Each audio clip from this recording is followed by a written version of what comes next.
E aí, galera do futuro, meu nome é Raoni, estou aqui com o professor Jonas para a gente apresentar a nossa palestra, a Metafísica da Ciência. E queria agradecer o professor Rodrigo Cid por ter chamado a gente, por ter convidado a gente para participar desse segundo encontro nacional de filosofia no Amapá, primeiro encontro nacional do Grupo Investigação Filosófica. E agradecer também, saudar os colegas, os amigos e amigas, muitas pessoas queridas participando aqui do evento. Então, rapaziada, é nóis.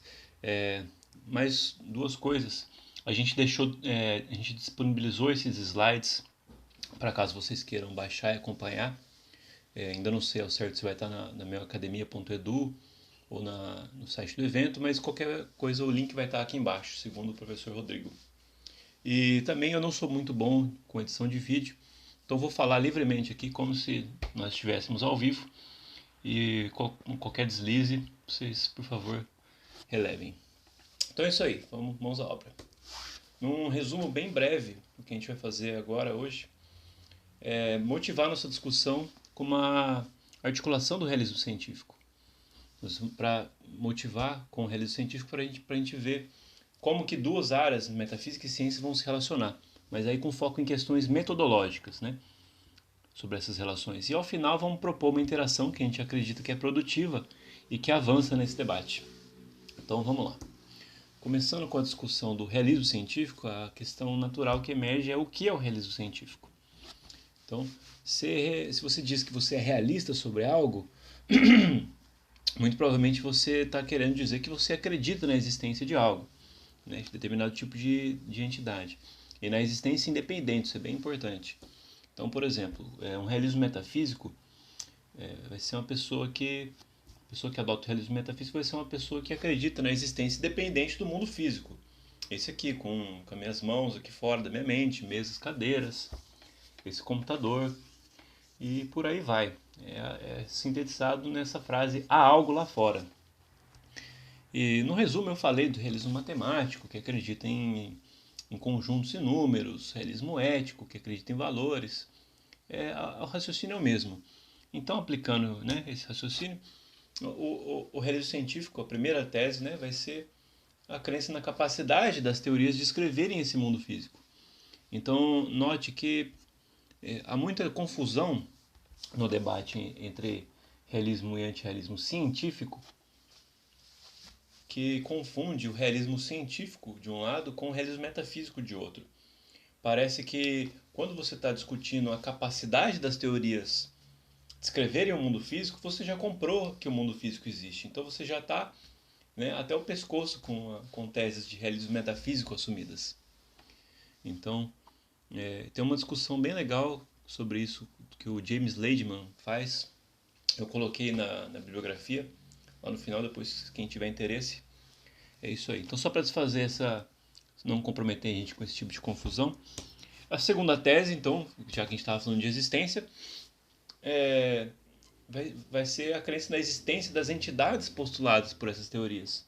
Então, moléculas, DNA, transtornos psicológicos, elétrons, átomos, tudo isso aí que a gente não vê, né, que a gente não tem acesso, coisas que do mundo físico, supostamente do mundo físico, a gente não tem acesso, mas tem acesso pela ciência, né? Quer dizer, acesso não, são fundamentais para que certas teorias funcionem corretamente. A pessoa que é realista vai falar assim, não, eu acredito nisso daí que a ciência fala que existe, naquilo que é indispensável para que ela funcione. E a terceira tese é essas teorias científicas nos dizem como que é o mundo. Então, uma expectativa do realismo científico é justamente essa, é ter uma visão de mundo que seja informada, né, pela ciência. Então, vou pegar um exemplo aqui, claro, tá fácil, né? Vamos informar o mundo pela ciência. Olha aqui, ó, que legal. Isso aqui é um mundo como a ciência diz que é. Isso aqui é a equação lagrangiana do modelo padrão na física, que sintetiza um monte de dados físicos obtidos aí desde de 1800 e pouco, 1860, se eu não me engano, com algumas assunções, né, e desconsiderando algumas outras coisas. Mas então alguém podia pegar e falar assim, não, tá aí, ó, Eu acredito nisso. É isso aqui que eu acredito. Eu sou realista sobre isso. E, poxa, parece que não, né? Parece que não dá pra você dizer isso. Parece que não dá pra você jogar uma equação na frente de uma pessoa e falar assim, não, é sobre isso aqui que é meu realismo. Porque parece que elas não dizem o mundo, como que o mundo é. Talvez para algum tipo de pitagorismo, alguns realistas de função de onda vão falar isso, mas a gente vai guardar esse assunto para daqui a pouco.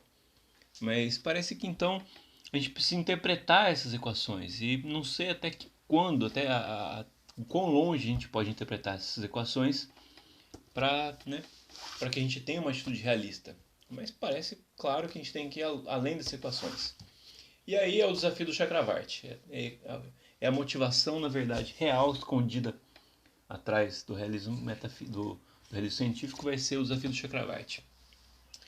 Cito, ele diz assim: não se pode apreciar completamente o que significa ser realista até que se tenha uma imagem clara, eu friso imagem clara, acerca daquilo que estamos sendo convidados a ser realistas. Essa imagem clara, que seria então? Porque naquela equação parece que não tinha uma imagem clara. Quando que a gente tem uma imagem clara, então? E aí que é onde a gente chega na metafísica, porque essa imagem clara entende-se como uma descrição metafísica nos textos que discutem o desafio do Chakravarti. E então a gente vai para a metafísica, que são as metodologias para a interação entre ciência e metafísica. Como obter essa imagem clara, essa metafísica? Vamos ver duas abordagens que encaram o desafio do Chakravarti, duas abordagens em voga, que é a metafísica naturalizada e a abordagem viking à metafísica. Ok?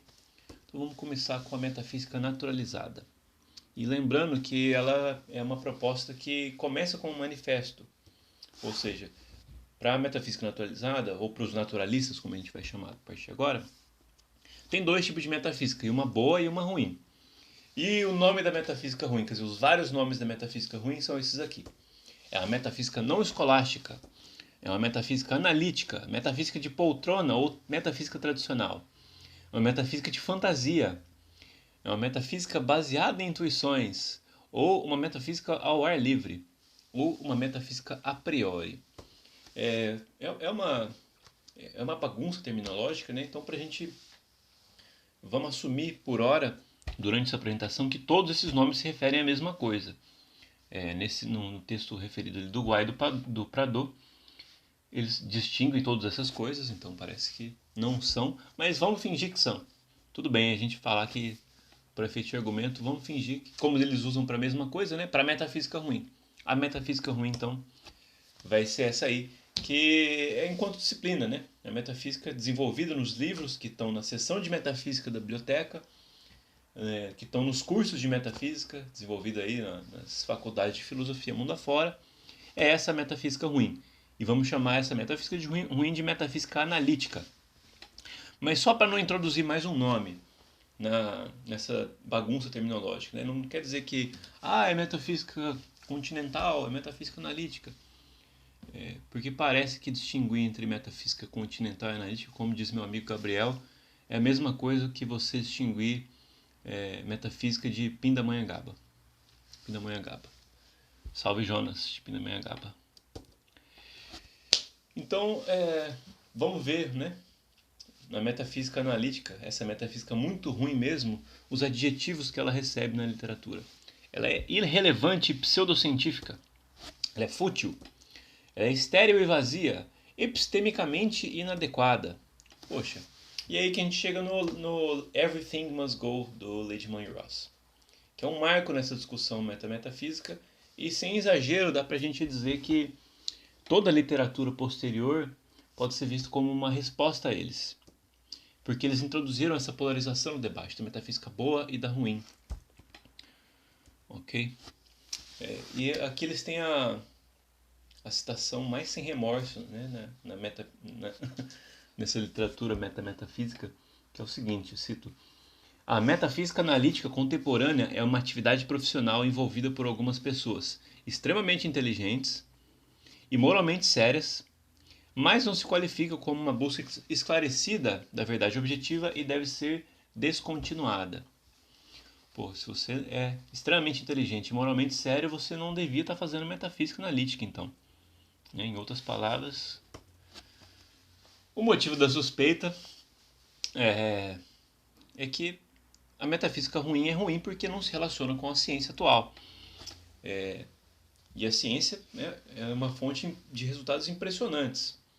E, então, né, como disse a Diana na prévia dela, da palestra dela, bem, uma imagem metafísica do mundo físico deve ter que levar em consideração o mundo físico, né? Há quem rejeite isso, pegue uns metafísicos mais radicais, como Jonathan Lowe, não vão gostar de ouvir isso, mas parece razoável, né, o motivo da suspeita deles. Poxa, eles dizem, abre um livro de metafísica e vai lá na bibliografia. Vai ter alguma citação de algum artigo de ciência que estão falando sobre como é que é o mundo? Não vai ter. Então, pô, a ciência é a fonte de resultados impressionantes e a metafísica não. Logo, a metafísica que não se relaciona com a ciência não passa de uma perda de tempo. Cruel. Mas então como que deve ser uma boa metafísica, naturalistas? A metafísica deve ser uma visão unificada, que é derivada, e eu sublinho, derivada, dos detalhes da pesquisa científica, dizem o Leitman Ross. Então, somente aquelas perguntas que são feitas pela ciência, ou que possam ser respondidas pela ciência cientificamente, né, são dignas de respeito intelectual. E questões que não podem ser respondidas pela ciência devem ser abandonadas. E quais são essas questões? A da metafísica ruim. Ok? E a boa metafísica, então, né, já que existe outro tipo de metafísica, a metafísica científica ou metafísica naturalizada, ela é boa porque ela de fato se relaciona com a ciência. Ou, quer dizer, o naturalismo vai se recusar a ir além de onde a ciência já vai e vai, né, chamar que a metafísica, né, qualquer imagem clara deve vir da ciência. A metafísica, então, é a física. O David Wallace destilou a essência desse pensamento na seguinte frase, cito: naturalismo é a tese de que não temos melhor guia para a metafísica do que a prática bem-sucedida da ciência. Quer fazer metafísica? Pô, vamos fazer um trabalho sério então, né? Vamos olhar para a ciência. E vamos extrair a metafísica que der para extrair de lá. Essa é a metafísica, né, que se chama de radicalmente naturalizada, que fala que, né, tem que se relacionar com a ciência, tem que ser extraída da ciência. Existe, o Morgante e o Taco fizeram uma tal da metafísica moderadamente naturalizada, foi o TCC da Paola Villa, quiser procurar depois. E eles falam que tem como fazer uma interação com a ciência para fazer metafísica, mas ninguém fala de fato o que é isso. A gente vai tentar mostrar o que seria uma interação, mostrar de fato, né, uma interação ali no nosso método metapopperiano. Mas uma coisa de cada vez. Então, como que os naturalistas vão responder ao desafio do Chakravarti? Bem, a imagem clara é preenchida com o conteúdo metafísico que ele é extraído das teorias científicas. Pergunta então, se a metafísica não vai além da física, que metafísica de fato é extraída de uma teoria científica? Resposta, a física. E aí estive em frente ao resgate. O tanto de metafísica que você extrai de uma teoria física é o tanto que você coloca. E precisa de uma certa malandragem filosófica, um philosophical sleight of hand, para tirar coelhos metafísicos de cartolas físicas. Bem, parece claro, né? Porque as questões próprias da metafísica que a gente faz nos cursos e nos livros ali são questões, por exemplo, como a da palestra do Francisco, né? O que são processos? A gente está querendo saber o que é identidade, se vai ser... se a identidade é uma aceidade, é uma identidade transcendental ou é alguma outra coisa. Se processos, o que são processos, ou se objetos são um feixe de propriedades ou substratos. São esses tipos de questões que a gente investiga na metafísica. Então eu falar que eu vou extrair a metafísica da física, bem, parece forçoso porque essas questões não estão sendo investigadas ali na física. São outras questões que estão sendo investigadas. Então, para a gente fazer um balanço de achados e perdidos, talvez a gente precise fazer uma distinção aqui. Porque se a gente identificar metafísica e ontologia, a gente vai sair com as mãos vazias no que diz respeito ao conteúdo metafísico, ao desafio do Chakravarti. Ou seja, veja, a gente pegou uma distinção do Thomas Hofweber que a gente chama nosso resgate, que é muito legal, a gente tem usado bastante essa distinção, então falar. Na metafísica, queremos descobrir como a realidade é, de modo geral. Uma parte disso será descobrir as coisas, ou o estofo que são parte da realidade. E outra parte da metafísica será descobrir o que essas coisas, ou esse estofo, são de modo geral. Então a ontologia nesse projeto bem padrão, nessa abordagem bem padrão da metafísica, é a primeira parte do projeto, isso é a parte da metafísica que busca descobrir quais coisas formam a realidade. Outras partes da metafísica elaboram sobre a ontologia, quer dizer, vão além dela, mas a ontologia é central. Então aqui a ontologia vai tratar de questões de existência e a metafísica de questões de natureza. Então parece que a ontologia nessa distinção é um subconjunto da metafísica, mas um subconjunto essencial que vai tratar sobre o que há. E a metafísica vai desenvolver o que é aquilo que há. Numa forma de slogan. Seria isso. Então, o projeto da naturalização da metafísica, se fosse entendido como a naturalização da ontologia, ou seja, uma ontologia naturalizada, parece que a gente consegue ver melhores os ganhos deles, né? Melhores os ganhos desse projeto metafísico. Porque as teorias científicas forneceriam o catálogo da realidade, né? A ontologia que trata sobre o que há pode ser naturalizada. A gente pode extrair o catálogo do que existe ou parte dele das nossas teorias. Sei lá, vamos ver os compromissos ontológicos dessa teoria, o que existe de acordo com ela, né?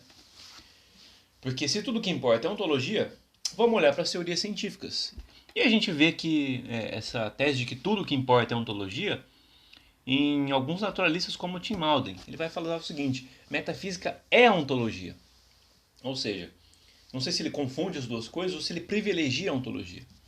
Porque, vamos lá, a ontologia é o estudo mais geral sobre o que existe. E a evidência do que existe, pelo menos no mundo físico, é fornecida unicamente pela pesquisa empírica. Então, o objeto apropriado da maioria das metafísicas é a análise cuidadosa das nossas melhores teorias científicas, e especialmente as teorias físicas fundamentais, como a mecânica quântica, com o objetivo de determinar o que elas implicam sobre a constituição do mundo físico.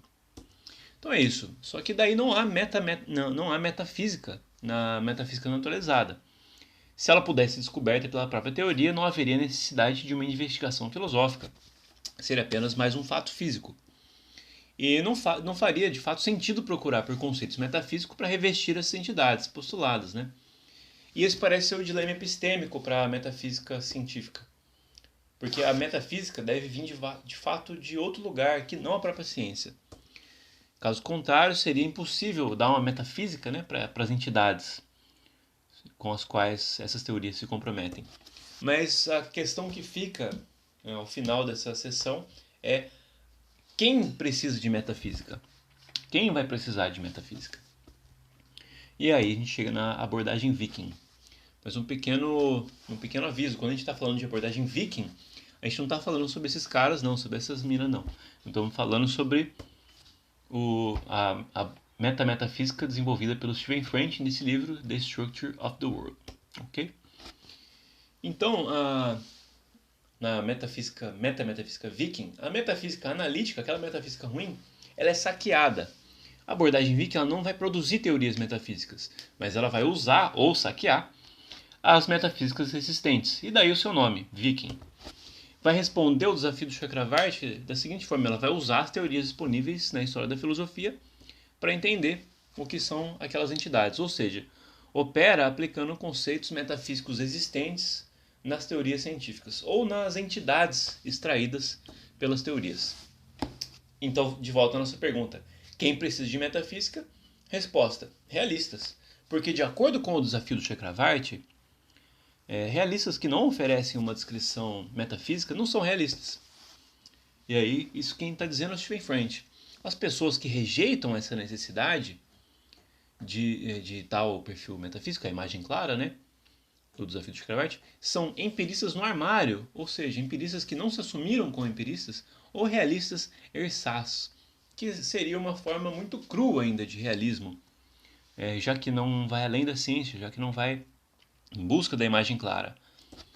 Então, a busca do realismo por meio do desafio do Chakravarti justifica o uso de ferramentas metafísicas que não são cientificamente informadas. Então, pelo fato de que eu posso usar as teorias da metafísica ruim para entender as entidades que eu extraí, que eu extraí ontologicamente da teoria científica, bom, isso é o suficiente para que deixe os metafísicos, deixe o pessoal da metafísica quieto lá, deixe eles fazendo. Beleza, se não se relaciona com a realidade, deixa eles fazendo lá, que quando a gente precisar, a gente vai lá e pega umas teorias dele para a gente poder ser realista. Então, a abordagem Viking vai de fato além da ciência. Ela fornece essa imagem clara, né? Indo além do que a ciência afirma, indo para a metafísica, né? A descrição metafísica é então uma camada teórica adicional. E os vikings, né, vão defender esse desenvolvimento irrestrito da ciência porque pode ser útil para eles. E a justificativa dessa liberdade está na possibilidade do uso dessas teorias metafísicas pela ciência. Então, ciência e metafísica operariam em níveis metodológicos completamente independentes. Então, o pessoal da metafísica lá fazendo metafísica e o pessoal ali fazendo ciência, da ciência fazendo ciência. E quando precisa, vai o viking e faz a ponte. Ok? Quando conveniente, né, a metafísica analítica pode ser usado para fins interpretativos na ciência. Então, como que os vikings respondem ao desafio do Chakravarti? Tá fácil. Eu vou escolher entre as opções disponíveis na literatura metafísica e vou vestir as entidades postuladas com uma roupa metafísica, vou dar um perfil metafísico para elas. Ok? A metafísica, então, como disciplina, já dissemos, é independente da ciência empírica e vai fornecer essas ferramentas e estratégias de investigação e especulação que vão ser usadas, que podem ser usadas para interpretar as teorias científicas. Então, nossos 2 centavos aí no meio dessa discussão toda. A metafísica naturalizada não é metafísica naturalizada, ou é ontologia naturalizada, ou é só a física naturalizada. Porque a descrição metafísica, como a gente parece que comprou essa tese, é uma camada teórica adicional, parece. Há boas razões para acreditar que sim.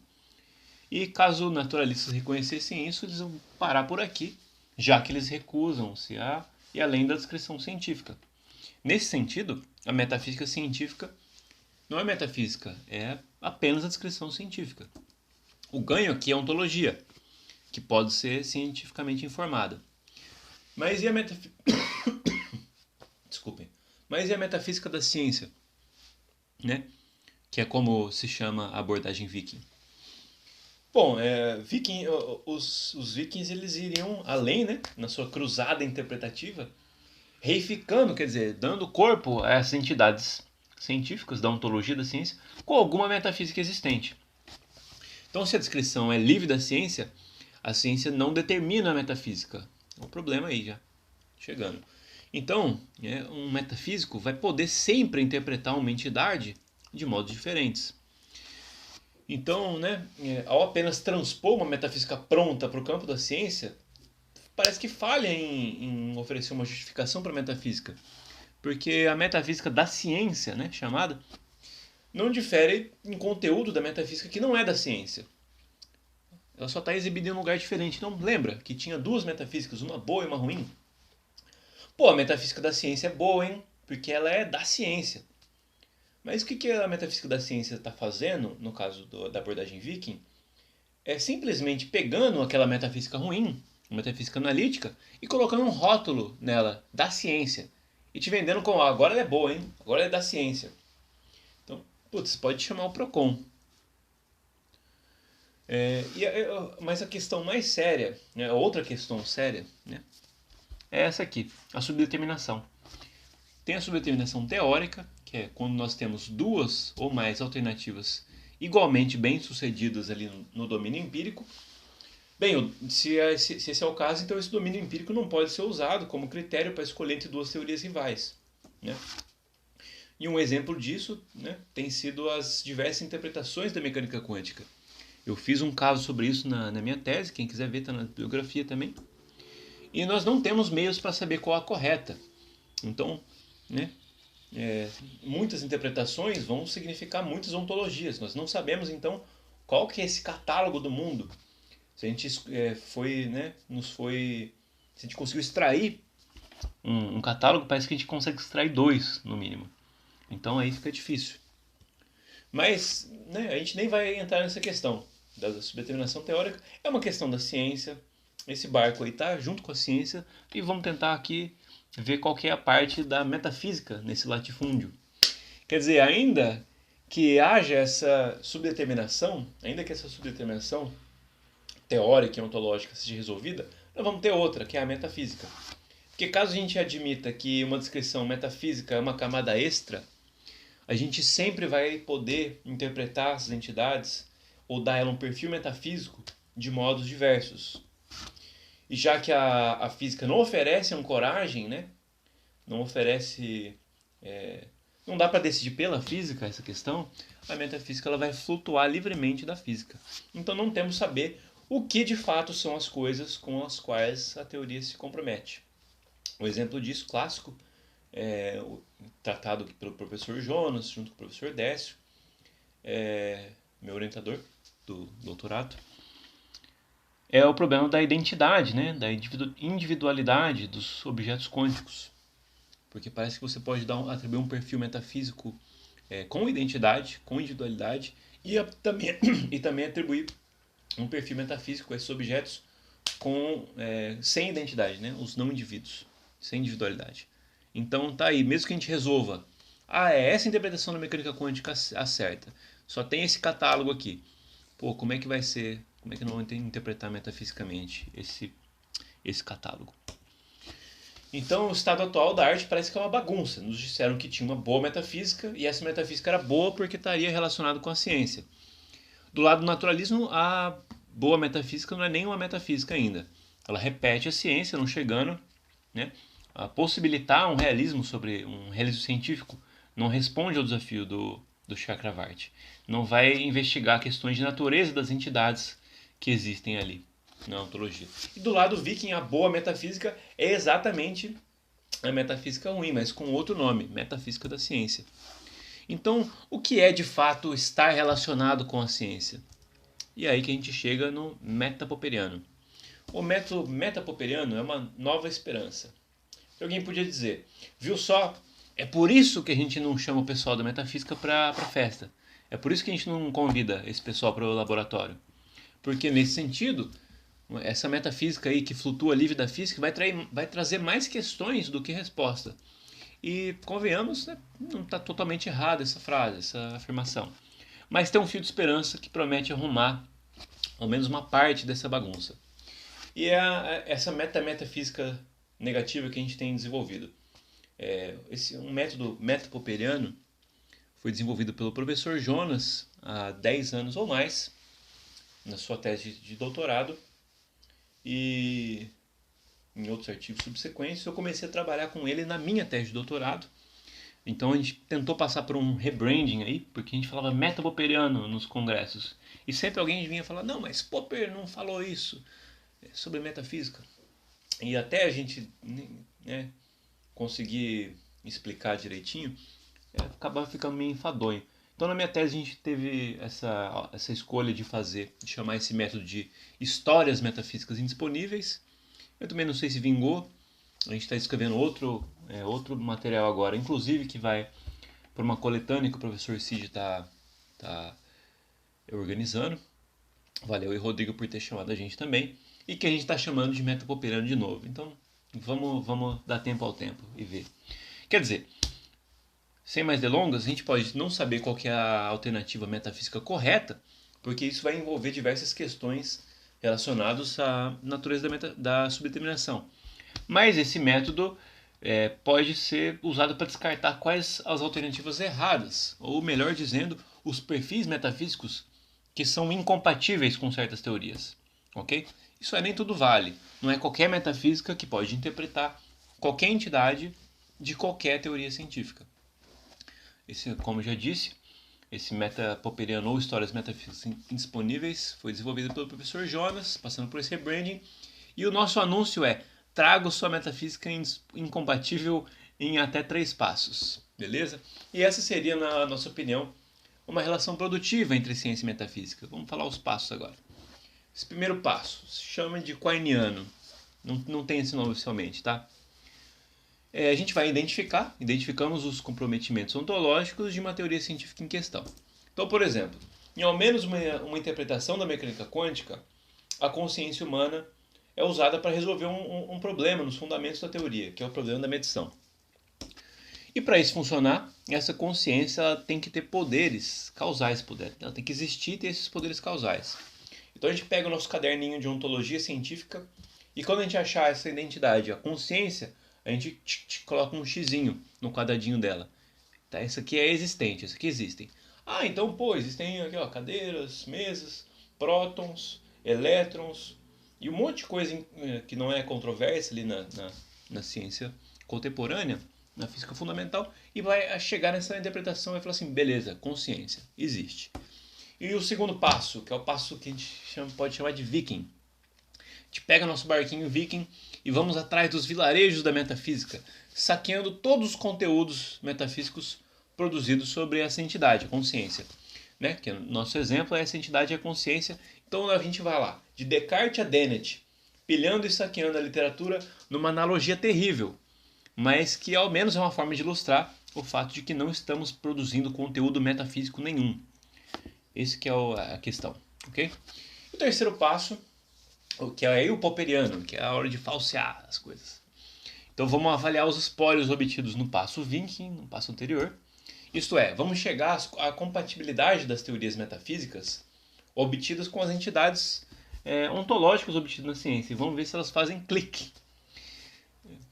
Claro que não é assim, né? Mas simplificando ao máximo, pode-se dizer que sim. Então, pode ser que nem toda metafísica seja compatível com as entidades obtidas. E nesse caso, a ciência acaba sendo privilegiada.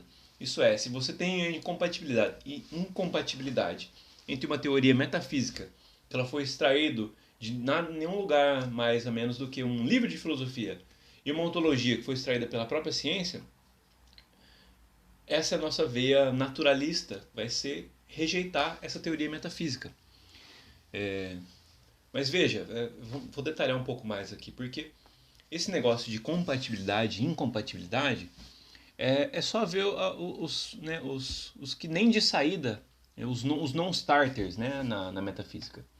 Por exemplo, vamos ter um caso aqui que na mecânica quântica, que a gente estudou, que ao menos uma interpretação da mecânica quântica parece exigir a existência dessa consciência com poderes causais.